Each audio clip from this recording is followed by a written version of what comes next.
Hi, welcome everyone. My name is Sara Wolkenfeld. I'm the Chief Learning Officer at Sefaria, and I'm happy to welcome you to this event celebrating the new Jerusalem Talmud on Sefaria.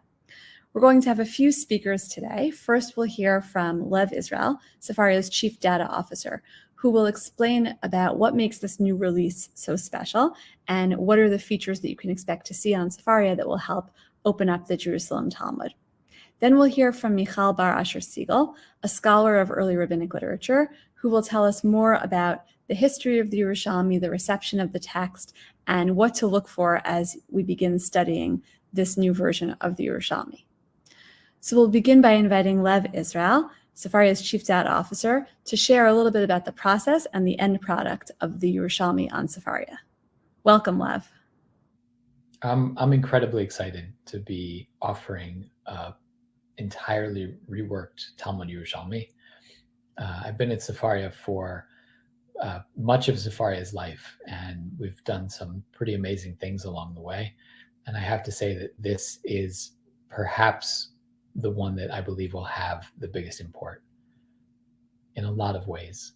The Yerushalmi has been, although the Yerushalmi is a book that precedes the Bavli, the Talmud Yerushalmi is older than the Talmud Bavli, came from Eretz Yisrael, as opposed to the Bavli, which came from Babylon.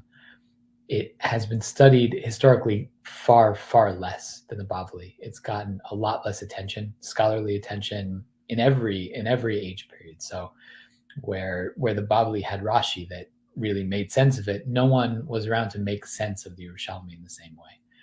And even in the Beit Midrash or in the academy, where learning the Babylonian Talmud is just the coin of the realm, everyone has to learn that. Almost no one really learns how to learn the Talmud Yerushalmi, and that means that it's been this resource sitting on the shelves that people don't know how to open. We're changing how the Yerushalmi sits on the Jewish bookshelf. Whereas it used to be a book that no one could figure out how to open, how to read, or where to go to. Now, with the Sefaria Yerushalmi, people will open up a book that has vowelized, punctuated text in the original, a full English translation from Guggenheimer, a full French translation from Moshe Schwab, links to all of the relevant passages in the Bavli, topical tags that will help people find where they should go.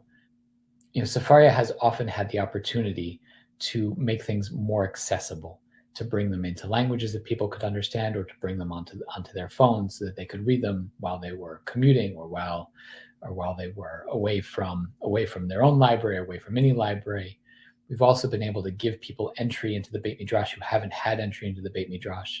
But with the Yerushalmi, with this release of the Jerusalem Talmud, we're doing something different. We're not just giving people access to something that they could find in another way. We're changing the way that the Jerusalem Talmud will be learned for future generations. We're opening up a book that has been closed to nearly everyone. We're very excited with the Yerushalmi to be partnering with Heinrich Guggenheimer, who did the full translation. We had the opportunity to speak with him before he passed away in recent years. He lived to a ripe old age in his 90s. And in his last years, we had a conversation with him about releasing his translation. He did a full translation of the Talmud Yerushalmi, releasing his translation into the commons so that it could be learned by as many people as possible. And he was very excited for the project, and his publisher, De Gruyter in Germany, was very excited for the project. And I'm sad that he passed away before he had the opportunity to see the project come to fruition. But I feel that if he could see the result, he would be very proud. Just to say a word, Heinrich Guggenheimer was a world-renowned mathematician. And alongside his groundbreaking work in mathematics, he continued to publish works in Judaism. And through the last 20 years of his life, he worked on this translation of the Talmud Yerushalmi that we're excited to bring to the world. One thing we've been thinking about with the Talmud Yerushalmi here is how to provide resources that speak to a number of different users, to people who have some comfort in the Yerushalmi, but could but could use a little bit of assistance, we have vowels and punctuation to help them parse the original. And we also have the English and the French to give a leg up when the original isn't enough. Also for people who can find their way through the Yerushalmi but can't find their way into the Yerushalmi, where do I look for this particular topic? We've provided a vast array of links from the Bavli, from Tanakh, from the Midrashim into the Yerushalmi. For people for whom the Yerushalmi is entirely a closed book, we have an English translation. We have a French translation. We've got biographies of the rabbis along the way. We've got links to dictionaries. For people who are comfortable in the Yerushalmi and are just looking to find their information, we've got, at this point, the 6 major commentaries that are often found on the Vilna page of the Yerushalmi. An odd feature of the Yerushalmi over the years is that there's never been a unified way of even saying where you are in the Yerushalmi. Some works you find a reference in the Yerushalmi that refer to a chapter and a Mishnah number or a halacha number. Sometimes you'll see the pagination in the Vilna pagination, according to the Vilna pressing, which is probably the most common that's on shelves now. And then sometimes you'll see numbering according to the Venice pressing, which was the original pressing of the Yerushalmi. So Sefaria has done a significant amount of work to have all 3 different numbering schemas available. So if you have a reference to the Yerushalmi using the Vilna standard, you can find it using the Vilna standard. If you have it with the Venice standard, you can find it with the Venice standard. And if you have chapter and halacha, you can find it with chapter halacha. And if you don't even know where to find it in the Yerushalmi, you can follow the links from the Bavli or from the Midrashim. This project is a multi-year project. Certainly want to give a lot of appreciation and thanks. First off, to the translator, to Heinrich Guggenheimer and his family, to De Gruyter, the publisher involved, and also to Guggenheimer students who came and helped us to turn this work into reality. And then so many members of the Sefaria team along the way. This was really a project that involved almost every member of the Sefaria team at one point or another. And people put in a lot of late nights and a lot of long months into making this possible. So thank you to everyone involved. Ever since we realized that there was a wonderful translation of the Yerushalmi that we could bring into the Commons, this project has been a passion of mine personally, and I'm terrifically excited to see it come to fruition. I really believe that we are changing the way the Yerushalmi will be learned, and that people who come to learn Talmud in the coming years and in the coming generations will not look to the Yerushalmi as an inaccessible or an obscure book, but will look to it as something that is near at hand and that they can understand. This project really shows that what we can do with technology, what we can do on Sefaria, goes beyond what's possible on the printed page. The page of the printed Talmud, the Talmud Bavli and the Talmud Yerushalmi, both, is so information rich, but what we are bringing to the user now with a full translation with 3 different paginations, with the translations into English, with the translations into French, with the cross references to Jastrow, with 6 and counting traditional commentaries, with the cross references to the Bavli and to the Midrashim and to Tanakh, is something that even would go beyond the capacity of the information rich printed Talmud page. And we're very excited to bring this to our users on their desktops and in the palm of their hands on their phones. And I really do believe that this will change the way that people learn Talmud Yerushalmi for generations to come. Lev, thank you so much for sharing all of that with us. It's really exciting for all of us to get to hear about this new text on Sefaria and about how it came to be and how excited our whole team is to present it to Sefaria's audience.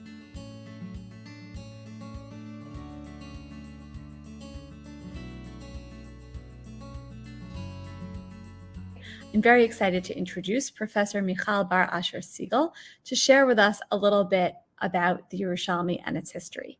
Michal Bar-Asher Siegal is a scholar of rabbinic Judaism. Her work focuses on aspects of Jewish-Christian interactions in the ancient world and compares early Christian and early rabbinic sources.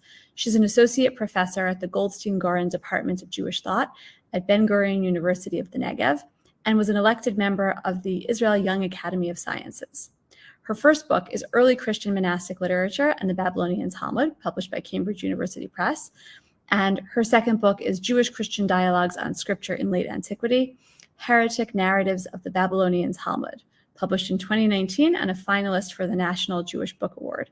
Michal is also a longtime friend of Sefaria's, and I'm very excited to invite her to tell us a little bit more about the Yerushalmi. Welcome, Michal. Thank you so much for doing this. Hi, thank you so much for having me here. I am a longtime friend of Sefaria. You really are. Can you tell us a little bit about what the Jerusalem Talmud is and give us a sense of why it's so important? For a long time, it's been I would say a fairly inaccessible book, and I think people would like to know more about what's exciting about being able to access it. So the Jerusalem Talmud, or the Yerushalmi, we can talk about what its accurate name is actually presented to us just like his brother, the Babylonian Talmud, as an interpretation of the Mishnah. It has the Mishnah as its roots, and then has rabbinic interpretation starting from the 3rd century to around the 4th century in the Yerushalmi, and it's edited as an interpretation on the Mishnah. But the truth is that presenting it as such is actually missing the point, because it starts off with the Mishnah, but then goes off and basically has a lot more than just that. It's an anthology of a lot of rabbinic knowledge of its time. It has stories, and it has halachic information, and it has rabbinic knowledge of medicine and astronomy and I don't know, folk literature, and it's very rich in content. And we don't have the Yerushalmi on all 6 tractates of the Mishnah, just 4. We're missing the last 2, Zrahim and Ta'arot. And we don't know why. It's a good question, but this is how it is. Now let's talk about the name a little bit. So the translation Jerusalem Talmud is a translation of the term Yerushalmi. And the truth is that the term is a little bit misleading. It's actually a term that's found already in the Geonaic time, calling this corpus the Yerushalmi. But the Jews were actually not allowed in that time period to enter Jerusalem. The Romans did not allow them after the Bar Kokhba revolt in the 2nd century. Jews were not allowed to be in Jerusalem. So what we know about the Yerushalmi is that it wasn't redacted in Yerushalayim, in Jerusalem. Probably in the Galilee, probably most of it in Tiberia, some parts maybe in Caesarea, but in the north and not in the Jerusalem area. But this is the name that it was given. There's a few assumptions, but there are other names too. There's Talmud Eretz Israel, the Talmud of the land of Israel. There's Gemara Eretz Israel. There's Talmud de Ma'arava, the Talmud of the west, right, as opposed to the east, which is the Babylonian Talmud. So we have a few names for that.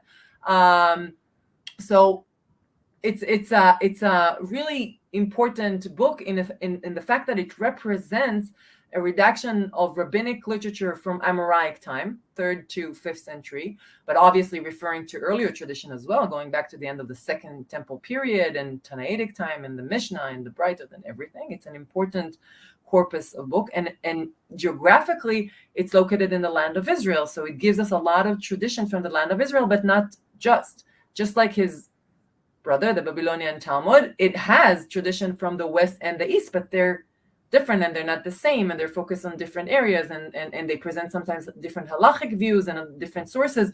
So it's a really important part of rabbinic tradition that we need in order to better understand that time period. And true, it was access and is not known, and that's for a historical reason. It lost. That's our loser in the history.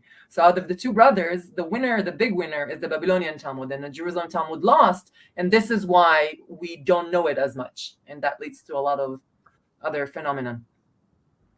Can you say a little bit more about the differences between the 2 brothers, between the Jerusalem Talmud and the Babylonian Talmud, and maybe also a little bit about why and how this one got lost or got downplayed in the course of Jewish history?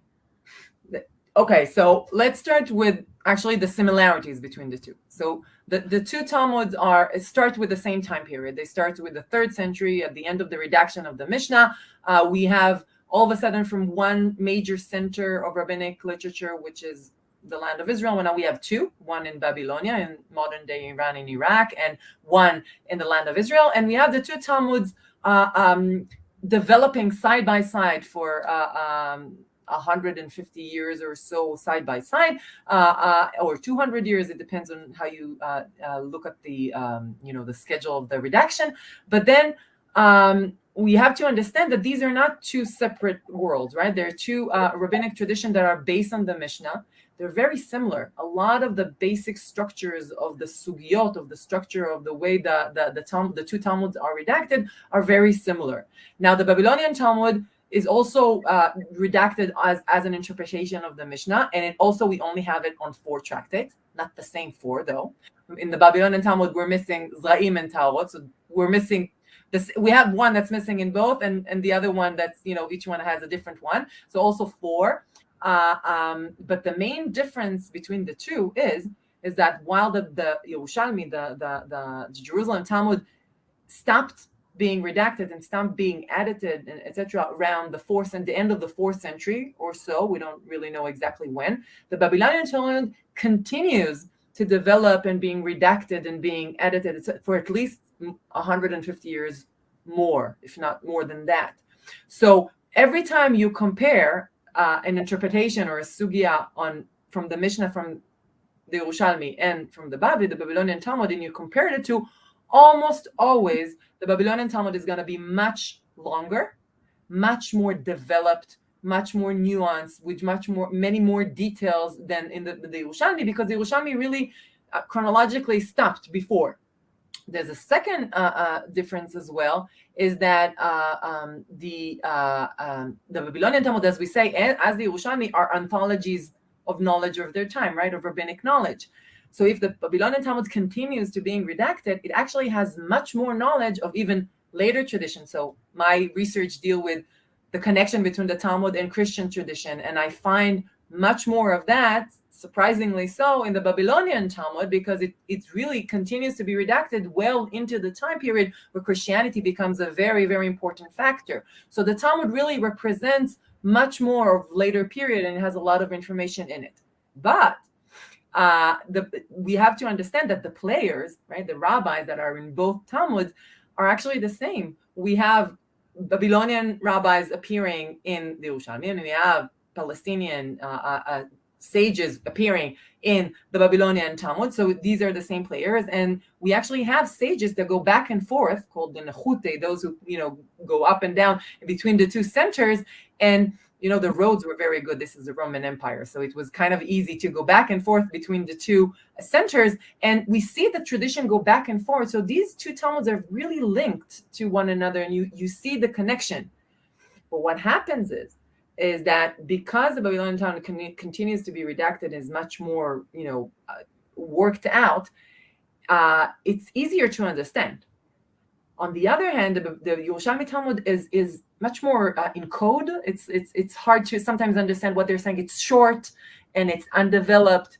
So on the one hand, the Bavli is easier to understand. On the other hand, the Yerushalmi sometimes actually preserved something closer to the original because it stopped, right? So we have something of like a riddle that's easier, but once you decipher it, you're closer to the origin because it's wrong, right? So that's the sense with the Yerushalmi. What makes this whole thing much more complicated is the fact that because the Bavli becomes the book that everyone, the corpus that everyone studies, we actually have an interpretation tradition of the Bavli from the moment it stops being edited, continuously until today. So we have people studying it from rabbi to his students, rabbi to his students. We have a tradition of interpretation of the Bavli. We don't have that for the Yerushalmi.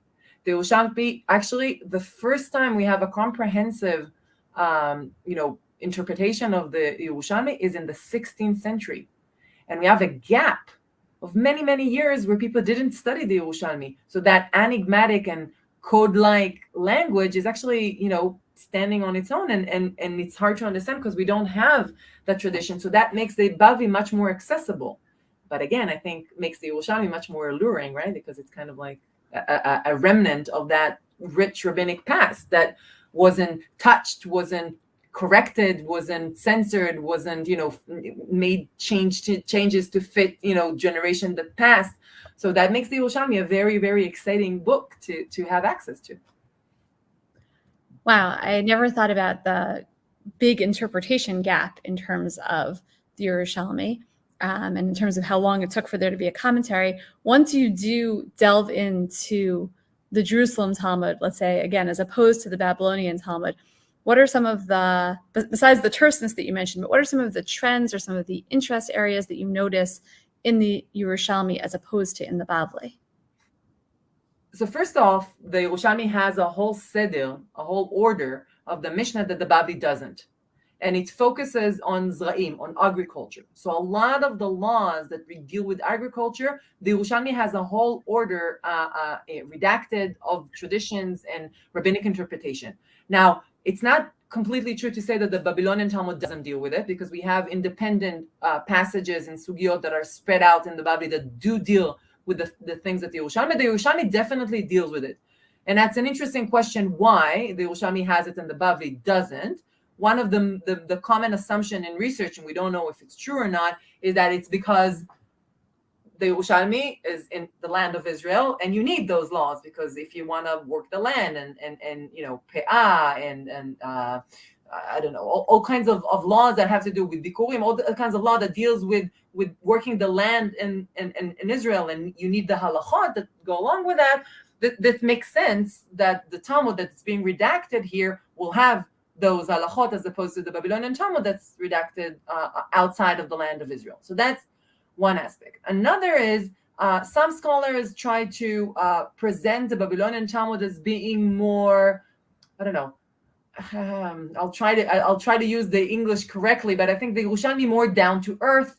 We see some scholars notice differences in theology. So if the Yerushalmi is redacted in the Greco-Roman environment, and later on towards its end of redaction, it's around when Christianity starts being very very apparent and present in the land of Israel. The Babylonian Talmud is redacted in the Sasanian Empire, which is a Zoroastrian and Persian. So we do have in the Babylonian Talmud some kind of demons, demonology, and stuff like that are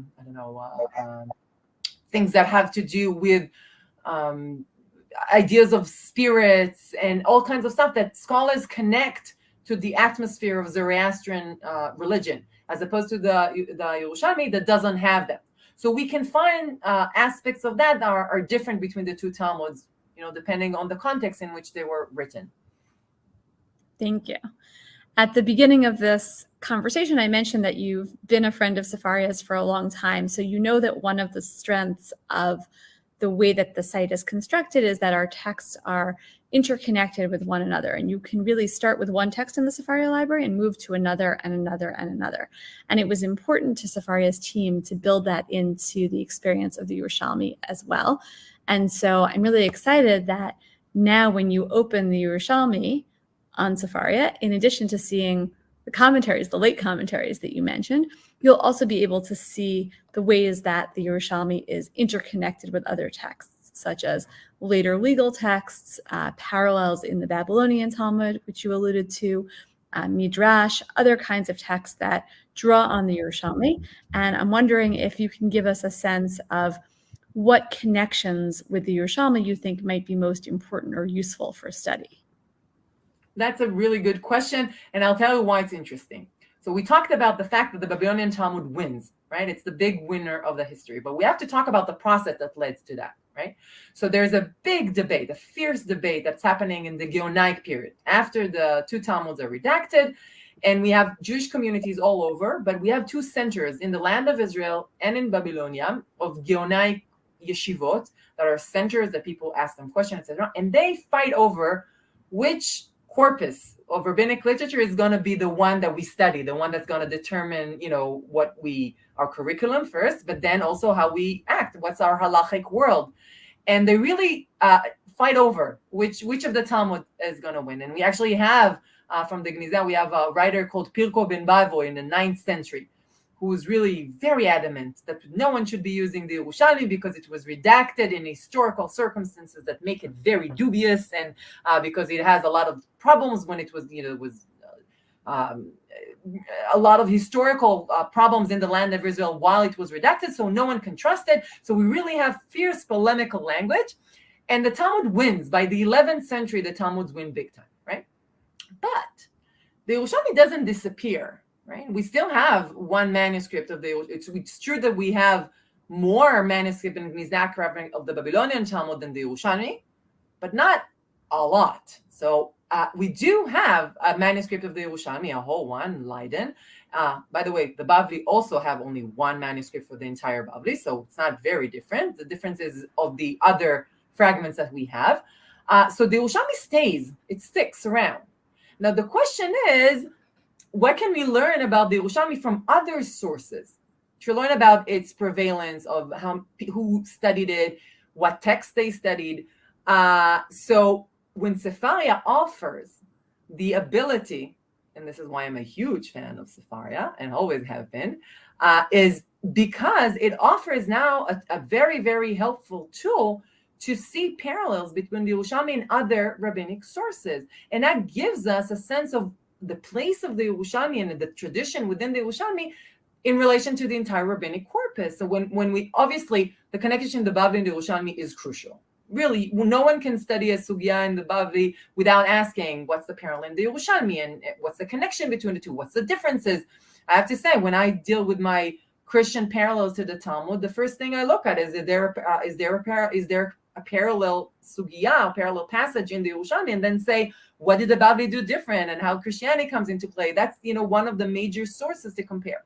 But not only that, scholars have talked about the comparison between the Yerushalmi and other Agadaic Midrashim, Vayikra Rabbah, Bereshit Rabbah, Genesis Rabbah, and Leviticus Rabbah, and the connection of that. Those are Amoraic Midrashim from the same time period of the Yerushalmi, from the same geographical area of the land of Israel, and we have parallels between tradition in those sources and the Yerushalmi. And the question is, who took from who, right? That's one question that one can ask.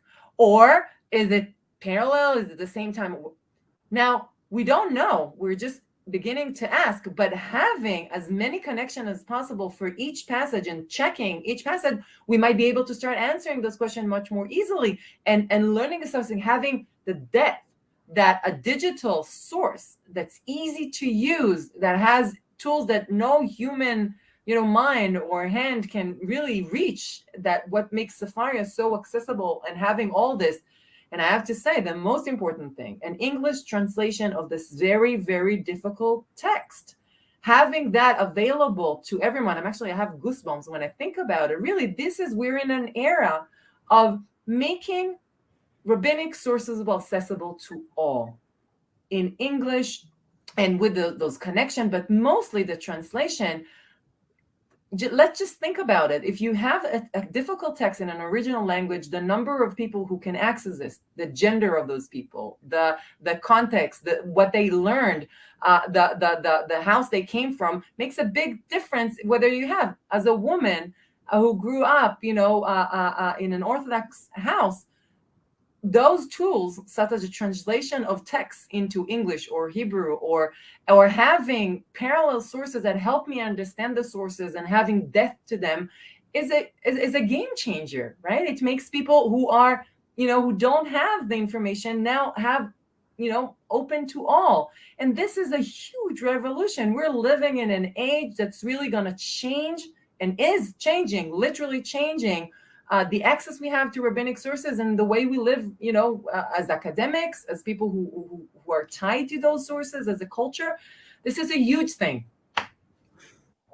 Another advantage of Sefaria and the amazing project that you're doing by making those sources accessible via, connection that are easily found and translation of the sources, is actually access not just for Jews who don't have the background to learn, but also non-Jewish people who don't have the background but are interested in having access.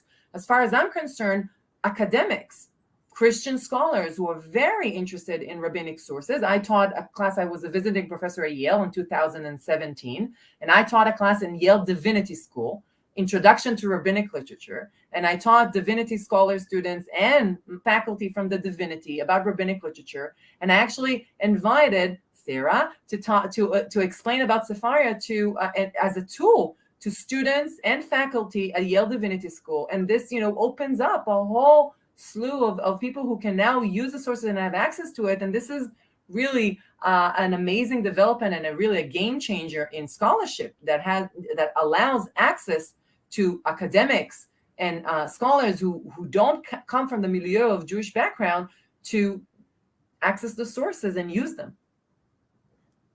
Sefaria is so excited to be opening up that access. And so my last question is, can you share with us, do you have a favorite passage or story in the Jerusalem Talmud? If we're all going to navigate to one place to get started, what do you recommend?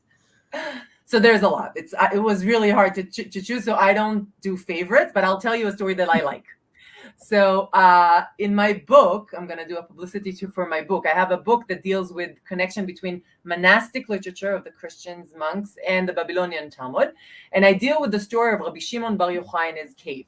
And I try to show that there's connection in the Babylonian Talmud to Christian literature. And I say, rabbis don't do caves. We only have the one story about Rabbi Shimon Bar Yochai sitting in a cave and learning Torah with his son. And that's something that we do. And it's very rare in rabbinic literature who really prefers sitting in a bet midrash and studying in the study house with your fellow scholars, as opposed to Christian monks or holy men who go off on their own to the desert and in solitude. But I do say that we don't do caves, but there's one exception to that rule, and that's a story that's found in the Yerushalmi Nedarim, Tractate Nedarim, 11:1. And in Tractate Nedarim, there's actually a story about a rabbi called Yehuda Ish Hutza. And the story, it's a weird story that says that he went off into a cave for 3 days, and he tried to figure out an answer to a halachic question.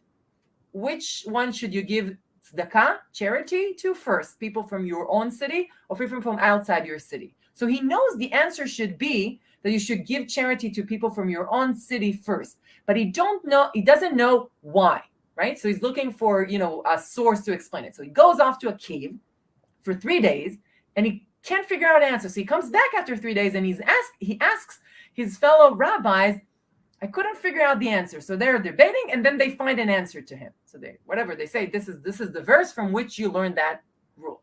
Then they turn to him and they say, you know why you couldn't figure it out? You couldn't figure it out because you went off into a cave on your own. We don't do that. This is why we need this chavruta. We need that studying together thing. And the story ends there. Now, I try to show, first, I love it because it's, it shows that the importance of studying together and how they work, but the emphasis on a person going off on a cave, why would he go off on a cave? This is where my knowledge of Christian surrounding in the context of this makes perfect sense. They're actually polemicizing against the phenomena of Christian holy men, where they go off on their own, and it makes them holy by going off on their own. And they say, not with us.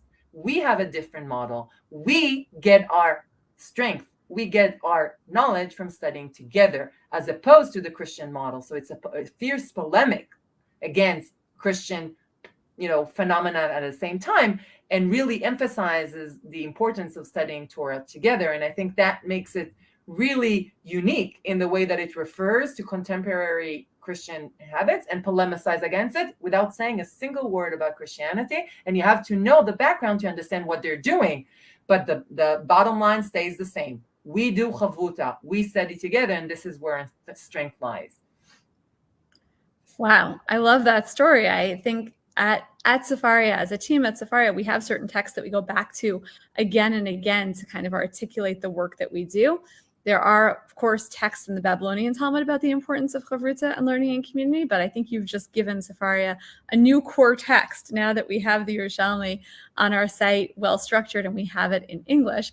I think you've just given us a new core narrative to use in our in our thinking and in our teaching about Sefaria. So thank you for that, and thank you for doing this. This was a really interesting conversation, and I really appreciate you opening up the Yerushalmi for us and giving us some context and background. Thank you so much. Thank you. Thank you so much, everyone, for joining us today. I hope that you learned a lot about the Yerushalmi and that you're as excited to explore this text as we all are at Sefaria. As we wrap up, I'd like to just take a moment to remind you that Sefaria is a nonprofit organization. We rely on donations from users and participants at events like these to support the library and the Jewish learning that we make possible for more than 3 million users annually. If you can, please consider making a donation today. The link is in the comments. Your gift will enable Sefaria to put out more engaging content, features, and initiatives in the coming year, and to invite more people than ever before into Jewish learning. Thank you again for joining us, and we hope you enjoyed the Yerushalmi.